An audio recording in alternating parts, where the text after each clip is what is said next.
तो हेलो बच्चों, एक बार फिर से स्वागत है आपका अपने YouTube चैनल गुरुकुल में। और कल हम क्लास 12th में कूलाम का नियम तथा वैद्युत क्षेत्र का फर्स्ट लेक्चर लिए हुए थे और आज उसका सेकंड लेक्चर है। कल हमने पढ़ा था कि आवेश क्या होता है, आवेश की उत्पत्ति कैसे हुई थी, किन किन आवेशों के बीच कौन सा बल लगता है, क्या क्या कौन सा बल, कूलाम का नियम, ये सारी चीज़ें हमने कल पढ़ ली थी। अब आज हम उसी से संबंधित आगे की चर्चाएं करने वाले हैं, तो ध्यान दीजिएगा। उससे पहले थोड़ा सा मैं आपका 1 मिनट लूंगा और रिवीजन करवाऊंगा कल वाला है, ठीक। जैसे सबसे पहले अगर पूछ लिया जाए कि आवेश का आविष्कार कब हुआ था या आवेश की खोज कब हुई थी, तो आवेश की खोज 600 ईसा पूर्व किसने की थी? तो मिल्टस के निवासी थेल्स ने की थी। ये चीज़ें हमें पता है। आवेश कितने प्रकार के होते हैं? तो आवेश 2 प्रकार के होते हैं। कौन कौन से? ऋणात्मक, धनात्मक। आवेश कैसे उत्पन्न होते हैं? तो आवेश ऋणात्मक आवेशों इलेक्ट्रॉन के स्थानांतरण से या ऋणात्मक आवेशों के स्थानांतरण से उत्पन्न होते हैं। कौन से आवेश? तो समान आवेश एक दूसरे को प्रतिकर्षित करते हैं तथा विपरीत आवेश एक दूसरे को आकर्षित करते हैं। ये चीजें हमने कल पढ़ ली थी। उसके बाद से हमने पढ़ा था कि विपरीत आवेशों के बीच एक बल कार्य करता है, जिसे और विपरीत और समान आवेशों के बीच जो आकर्षण प्रतिकर्षण बल है उसे हम वैद्युत बल कहते हैं। और इसी वैद्युत बल को कूलाम सर ने मैथमेटिकली रूप से प्रमाणित किया, जिसे हम कूलाम का नियम कहते हैं। F equal to 1/4 pi epsilon naught Q1 K2 R²। कल तक हमने पढ़ा। आज पूरी चर्चाएं हम कूलाम के नियम से उठाएंगे और अंत तक चलेंगे। उससे पहले एक पॉइंट रह गई थी कल, जो मैं आपको बताना भूल गया था। ऐसे तो मैंने आपको बताया था, लेकिन उसको एक विशेष नाम दिया गया है। चैप्टर में हमारे एक विशेष नाम दिया गया है, उस पर मैं आपको बताऊंगा। चलिए, तो हम स्टार्ट करते हैं अपने आज के लेक्चर को। सबसे पहले एक वर्ड आता है क्वांटाइजेशन ऑफ चार्ज, आवेश का क्वांटीकरण सिद्धांत। आवेश का क्वांटीकरण सिद्धांत, जिसे हम बोलते हैं क्वांटाइजेशन ऑफ चार्ज। लिख देता हूं, आवेश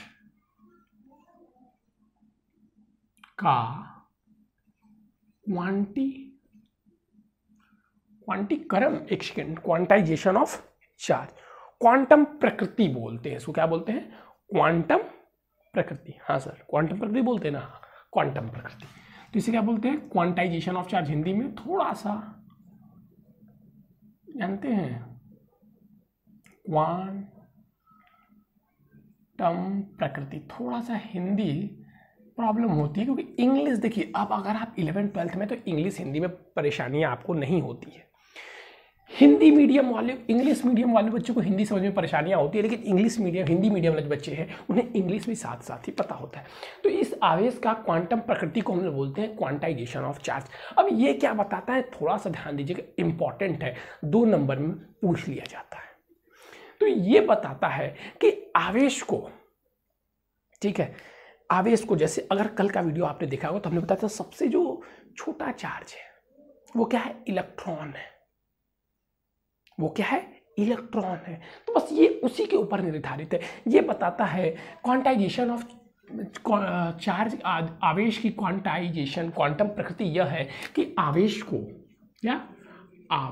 को अनिश्चित रूप से विभाजित नहीं किया जा सकता। बस अब समझिएगा इसको। अब अनिश्चित रूप से विभाजित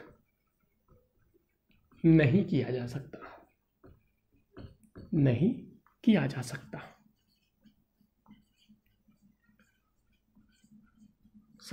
है। इसे आवेश की क्वांटम प्रकृति बोलते हैं, ठीक है। तो अब ध्यान दीजिएगा, हमारे पास सबसे छोटा आवेश क्या है? इलेक्ट्रॉन है। सबसे छोटा आवेश क्या है? इलेक्ट्रॉन है। अब मैंने मान लीजिए बॉक्स है, ठीक है, इसमें बहुत सारे परमाणु होंगे और तो बहुत सारे इलेक्ट्रॉन भी होंगे। अब मैंने आपसे बोला कि E/2 या बोलते 3E/2 निकालिए, मतलब 1.5 इलेक्ट्रॉन निकालिए। अब इलेक्ट्रॉन खुद सबसे छोटी क्वांटिटी है, तब इसकी आधे इलेक्ट्रॉन कैसे निकाले? ये तो इंसान नहीं ना, कि मतलब लकड़ी नहीं है कि 1 kg हो रहा है तो आधा किलो निकाल ले। ऐसी चीजें नहीं है। ये एक है ना, इसको तोड़ सकते हैं, इसको तोड़ नहीं सकते, एक है। तो इसको अनिश्चित रूप से विभाजित नहीं कर सकते हैं, इसको हमेशा पूर्णांक रूप से लिया जा सकता है, जो कि हम लिखते हैं क्या, Q इक्वल टू NE। क्या लिखते हैं, Q इक्वल टू NE, जहां पे N क्या है, इंटीजर है, N क्या है, यानी कि पूर्णांक संख्या है। इंटीजर मतलब पूर्णांक संख्या है, n क्या है, पूर्णांक संख्या है। n क्या क्या संभव हो सकती है, n इक्वल टू 0 1 2 3 4 5 6, मतलब कुछ भी हो सकता है, ये दशमलव और बटा नहीं हो सकता। क्यों, क्योंकि e को हम या तो 1 निकाल सकते हैं, 2 निकाल सकते हैं, 5 निकाल सकते हैं, 6 10 12। अब e को 1.5 नहीं निकाल सकते हैं ना, 3.2 नहीं निकाल सकते हैं ना, तो वही चीज है। तो इसी को क्या बोला गया, क्वांटा, आवेश की क्वांटम प्रकृति, आवेश की क्वांटम प्रकृति, आवेश की क्वांटम प्रकृति। अब हम चर्चाएं करेंगे कल जो फॉर्मूला हमने लिखा था उस पर।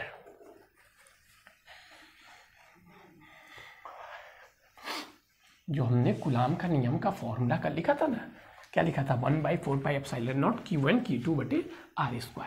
उसी पर हम चर्चाएं आज करेंगे, उसको समझना बहुत जरूरी है। तो ये फॉर्मूला हमने लिखा था F इक्वल टू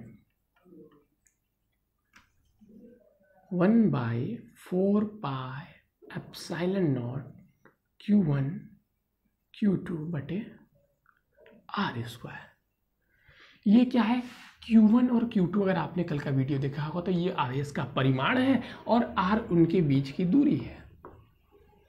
और ये 1/4πε0 क्या है, कांस्टेंट है, जिसका मान क्या होता है 9 × 10⁹, जिसका मान क्या होता है 9 × 10⁹। अच्छा, एक और इंपॉर्टेंट बात मैं आपको बताना चाहूंगा, एक और इंपॉर्टेंट बात मैं आपको बताना चाहूंगा कि इसका आपको यूनिट भी याद करना होगा। यूनिट क्या होता है, न्यूटन मीटर स्क्वायर पर कूलाम स्क्वायर।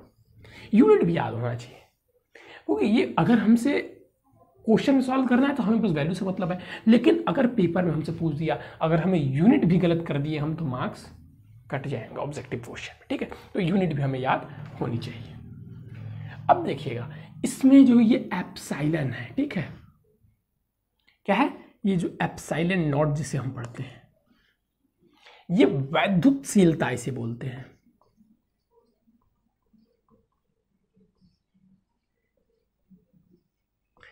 और ये माध्यम बदलने के साथ साथ परिवर्तित होती है। ध्यान रखिएगा, क्या, माध्यम बदलने के साथ साथ ये परिवर्तित होती है। यानी कि जब ये परिवर्तित होगा तो इसका भी मान परिवर्तित हो जाएगा। तो सर ये किसका मान है, ये वायु का मान है। वायु में, घबराइए मत, आपसे हमेशा वायु में ही पूछता है। कुछ क्वेश्चन जो अलग आते हैं वो भी मैं बता रहा हूँ, ठीक है। ये आपको जानना जरूरी है कि एप्सिलॉन नॉट किसका मान है, वैद्युतशीलता वायु का। अब मैंने दो आवेशों को जल में रख दिया तो उसकी वैद्युतशीलता क्या होगी, यहाँ पे अलग होगी। तो कभी कभी पूछ देता है कि वायु की वैद्युतशीलता यानी कि जो एप्सिलॉन नॉट है इसकी वैल्यू कितनी है, तो इसकी वैल्यू होती है 8.85 × 10⁻11। क्या होती है, 8.85 × 10⁻11। ये इसकी वैल्यू होती है। अच्छा सर, इतने पहले देखिए, इसकी वैल्यू एक बार ध्यान से आप लोग देखिए, इसकी वैल्यू बहुत बच्चे याद नहीं कर पाते हैं, ठीक है। अब देखिए, अब इसकी भी यूनिट कुछ होगी, तो इसकी यूनिट देखिए, ये क्या है, ये इसकी यूनिट है पूरी, इसको हम लोग के से भी रिप्रेजेंट करते हैं। तो अगर ये नीचे कर दिया जाए इसको, तो इसकी यूनिट आ जाएगी, तो बस वही कर दीजिए, कूलाम का स्क्वायर अपॉन में न्यूटन मीटर स्क्वायर, ये इसकी यूनिट हो गई। ये क्या है, वायु में वैद्युतशीलता, वायु या निर्वात में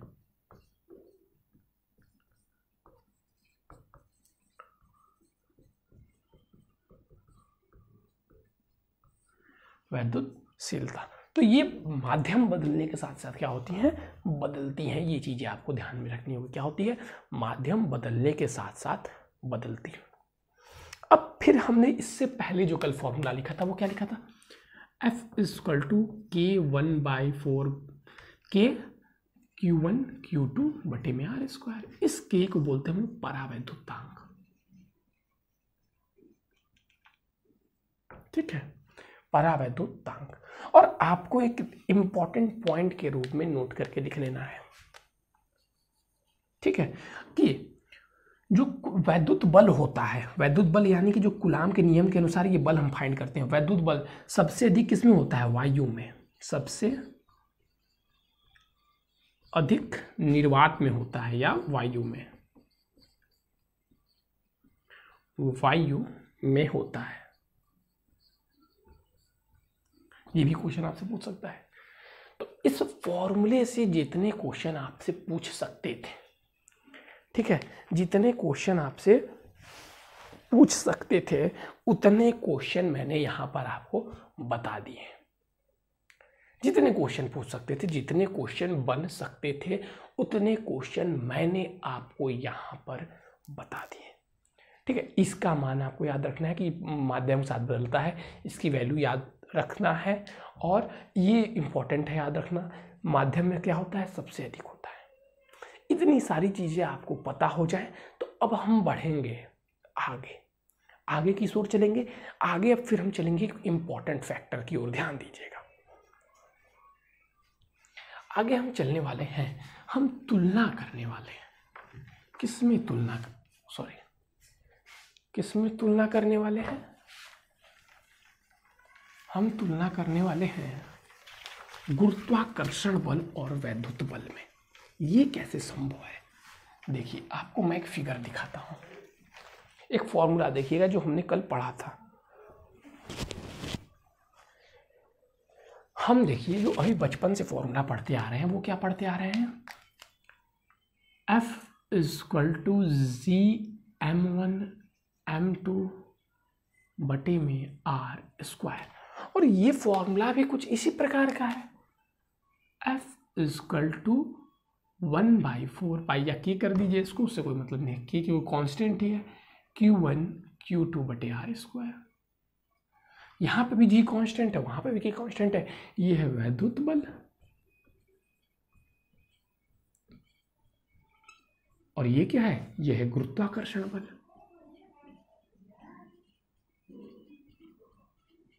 गुरुत्वाकर्षण बल, इन दोनों में थोड़ा सा आपको डिफरेंस समझना जरूरी है, उसको ध्यान दीजिएगा। पहला पॉइंट, ये जो गुरुत्वाकर्षण बल होता है, क्या होता है? ये जो गुरुत्वाकर्षण बल होता है ये कमजोर होता है, ठीक है। तो यहां पे हमने क्या चीजें पढ़ी? पहला पॉइंट लिखेंगे कि ये जो गुरुत्वाकर्षण बल है ये दुर्बल होता है वैद्युत बल के मुकाबले। ये दुर्बल में लिख देता हूं बस डायरेक्ट। और ये प्रबल होता है, ये क्या होता है? प्रबल होता है। दूसरा पॉइंट आपको याद होगा कि गुरुत्वाकर्षण क्या करता है? नीचे गिर रहा है, आकर्षण कर रहा है। ऐसा तो नहीं कि चीज को ऊपर भी भेज रहा है, किसी भी चीज को ऊपर नहीं भेजता है, सभी चीज को अपनी ओर आकर्षित करता है। तो ये बस आकर्षण होता है, जबकि वैद्युत बल आकर्षण एवं प्रतिकर्षण दोनों होता है। केवल आकर्षण बल, केवल आकर्षण बल, आकर्षण एवं प्रतिकर्षण बल दोनों, यहां पर लिखता हूं दोनों आकर्षण एवं प्रतिकर्षण बल, इनके बीच दोनों कार्य करता है, जबकि उनके बीच केवल आकर्षण बल ही इनके बीच कार्य करता है। दूसरी चीज, ये माध्यम पर निर्भर नहीं करता। क्या? गुरुत्वाकर्षण बल, गुरुत्वाकर्षण बल माध्यम पर निर्भर नहीं करता, निर्भर नहीं करता, जबकि ये माध्यम पर निर्भर करता है। माध्यम के साथ परिवर्तित होता है ना, जल में अलग होता है, पता नहीं, एप्सिलॉन नॉट जो इसमें होता है 1/4 पाई एप्सिलॉन नॉट। तो ये जो वैद्युतशीलता होती है ये परिवर्तित होती रहती है। ये वायु की है और ये मान लीजिए वाटर के W कर देंगे तो वाटर की ये अलग होती है। वायु की कितनी होती है? तो 8.85 × 10⁻⁻12 कूलाम स्क्वायर न्यूटन पर मीटर स्क्वायर, ये सारी चीजें हमने पढ़ी। तो ये क्या होता है, ये माध्यम पर निर्भर करता है,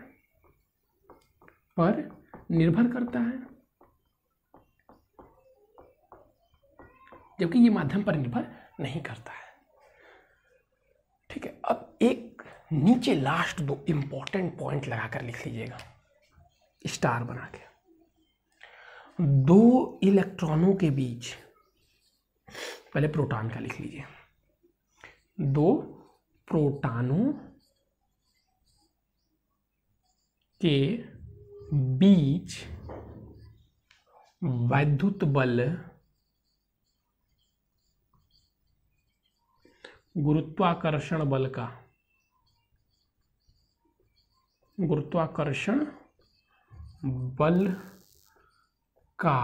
10⁻36 गुना होता है।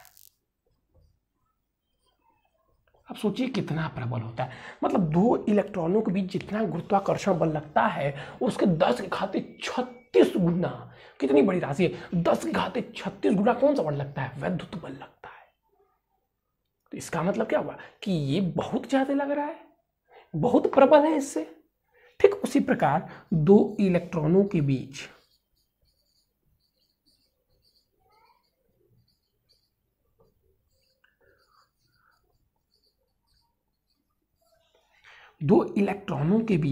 वैद्युत बल गुरुत्वाकर्षण बल का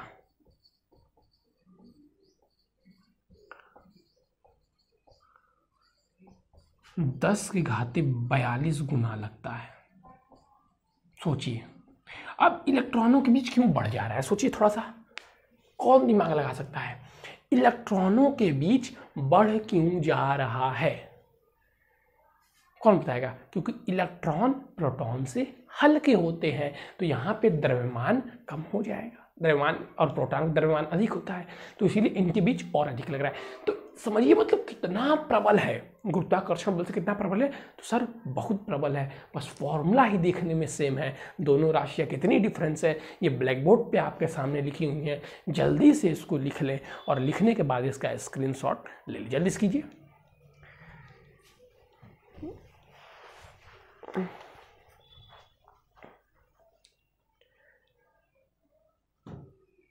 चलिए अब हम इसको इरेज करते हैं।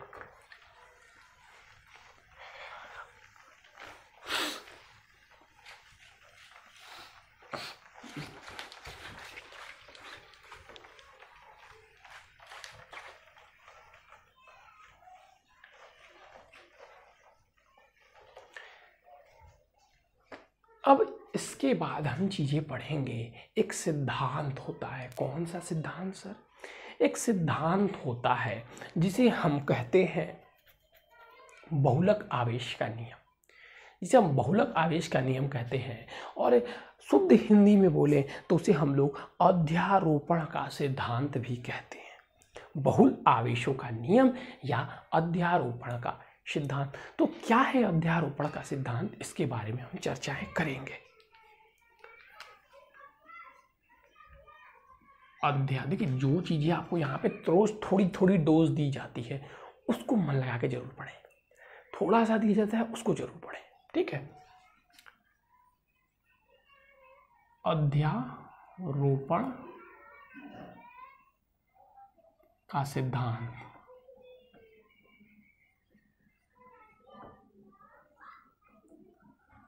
अब ये अध्यारोपण का सिद्धांत क्या होता है सर? तो देखिए इससे पहले हम चर्चा कर रहे थे, तो उस चर्चा में हमने पढ़ा कि कोई एटम है, कोई ऑब्जेक्ट है, ये एटम से मिलकर बना होता है, एटम में इलेक्ट्रॉन प्रोटॉन होते हैं, तो इलेक्ट्रॉन के बीच बल लगता है। तो ये क्या है, इसमें एक ही दो इलेक्ट्रॉन प्रोटॉन है, कितने इलेक्ट्रॉन हैं और कितने प्रोटॉन हैं? बहुत सारे एटम होंगे, कोई एक प्रोडक्ट बना दे, इसी में कितने एटम होंगे? बहुत सारे एटम होंगे, तो सभी के बीच तो बल लग रहा होगा, इन दोनों के बीच, फिर इन दोनों के बीच, फिर इन दोनों के बीच, फिर इन दोनों के बीच, फिर इन दोनों के बीच, फिर इन दोनों के बीच, फिर इन दोनों के बीच, फिर इन दोनों, मतलब सारे के बीच बल लग रहा होगा। तो इसी को अध्यारोपण के सिद्धांत द्वारा समझाया गया, इसी के अध्यारोपण के सिद्धांत द्वारा समझाया गया, ठीक है। क्या कहता है अध्यारोपण के सिद्धांत? अध्यारोपण के सिद्धांत के अनुसार, ठीक है, के अनुसार, यहां से मैं डायरेक्ट लिख देता हूं, के अनुसार किसी निकाय में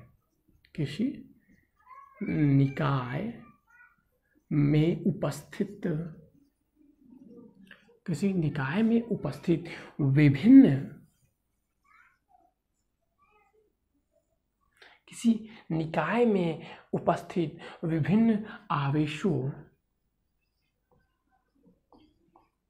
द्वारा अभी समझाऊंगा भी, द्वारा एक दूसरे पर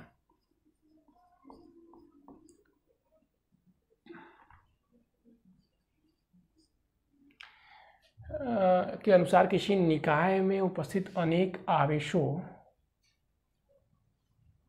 आवेशों द्वारा किसी एक आवेश पर उनमें से किसी एक आवेश पर लगने वाला बल,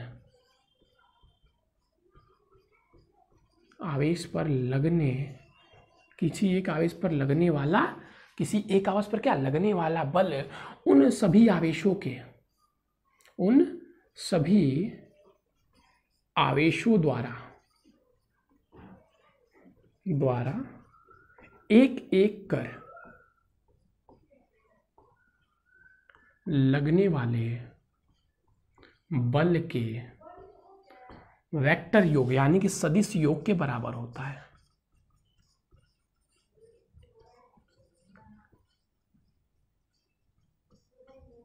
अब चीजों को समझिएगा।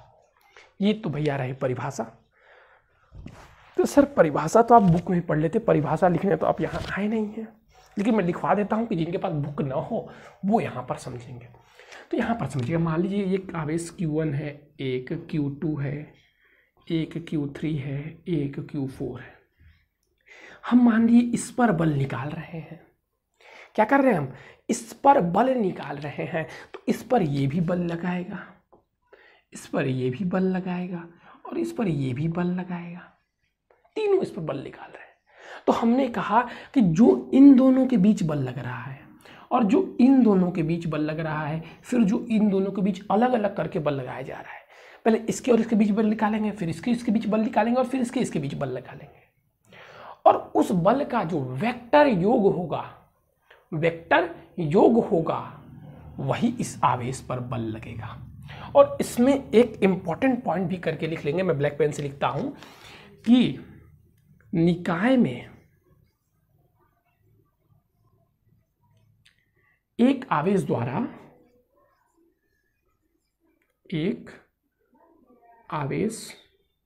द्वारा लगाया गया बल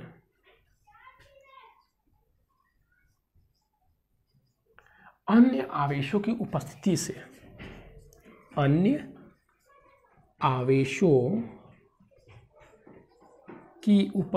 से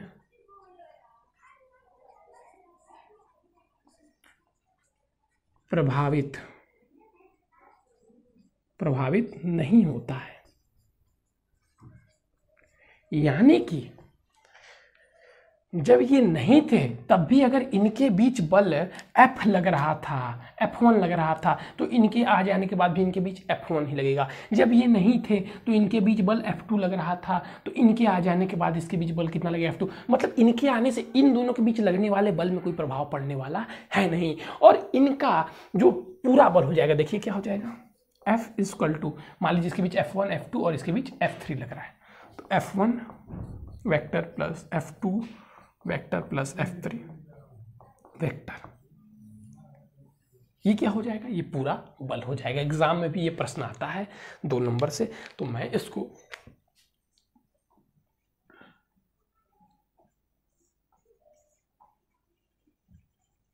ठीक है, आप भी इसको नोट कर लीजिएगा, क्योंकि लास्ट में आपको इंपॉर्टेंट प्रश्न के लिए भटकने की आवश्यकता नहीं होगी।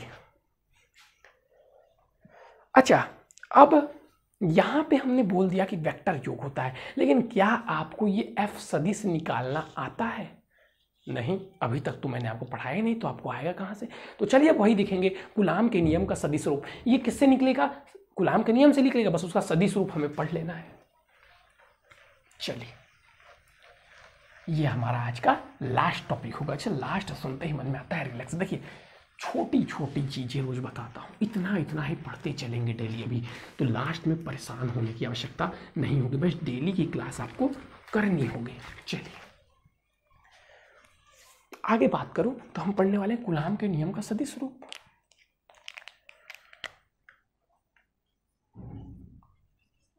कूलाम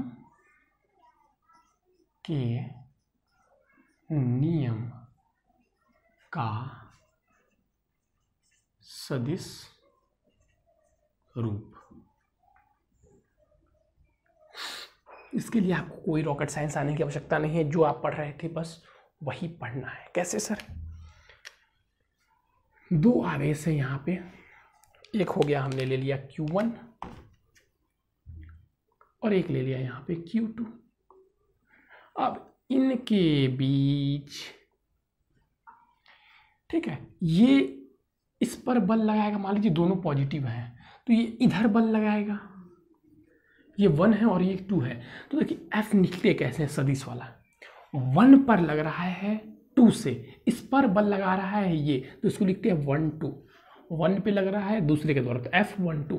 फिर इस पे भी ये बल लगाएगा, तो ये किस पे लग रहा है? F2 पे, किसके द्वारा? 1 से, तो इसको लिखते हैं F2 से लिखते हैं। ठीक इसी प्रकार इसको ऊपर लिख लीजिए ताकि आपको चीज़ समझाने में ज़्यादा आसानी होगी। ठीक इसी प्रकार जब इसका दूरी लिखेंगे, जब इनके बीच की दूरी लिखेंगे, थोड़ा सा इसको डिस्टेंस करने, अलग करने के लिए इस प्रकार बताया जाता है। ठीक है, अब जब इनके बीच की दूरी लिखेंगे तो इनके बीच की दूरी कैसे लिखेंगे? 1 2 है तो R क्या हो जाएगा? R12। और जब 2 1 है तो R हो जाएगा 2 1। चीज़ें देख लीजिए और चीज़ें समझ लीजिए, चीज़ें देख लीजिए और चीज़ें भाई समझ लीजिए अच्छी तरीके से। चलिए अब हम चलेंगे आगे। अब हमें 1 2 निकालना है भाई, दिशा के लिए ही तो ऐसे किया गया है। 1 2 हमें निकालना है।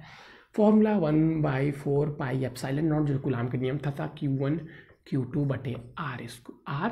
अब यहाँ पे R क्या है? 1 2 का स्क्वायर। अब आप एक चीज याद होगा आपको क्लास 11th का जो हम पढ़े थे, एकांक सदिश। एकांक सदिश का कार्य क्या होता था? दिशा को बताना। क्या होता था एकांक सदिश का कार्य? दिशा को प्रदर्शित करना, दिशा को दर्शाना। तो यहाँ पर भी हम एकांक सदिश का यूज कर देंगे और सदिश जो कूलाम के नियम का सदिश रूप हमें प्राप्त हो जाएगा। लेकिन अब पता होना चाहिए कि एकांक सदिश होता क्या है। तो यहाँ पे हम साइड में लेके आते हैं आपको एकांक सदिश।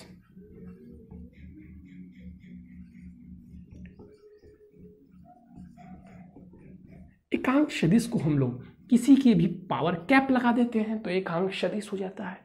अब एकांक सदिश इक्वल टू क्या होता है? ए वेक्टर अपॉन में A mod. A vector upon में ए मॉड, यही होता है। तो बस यहाँ पे भी आप सेम चीज का मल्टीप्लाई कर दीजिए, R12 का एकांक सदिश हो गया। ठीक इसी प्रकार आपको F21 करना है, 1/4 pi epsilon naught Q1 Q2 बटे R12 का स्क्वायर। ज़्यादा इसके पीछे बच्चे परेशान न हो, जो चीज़ें बस समझाई गई हैं उतने से ही करें।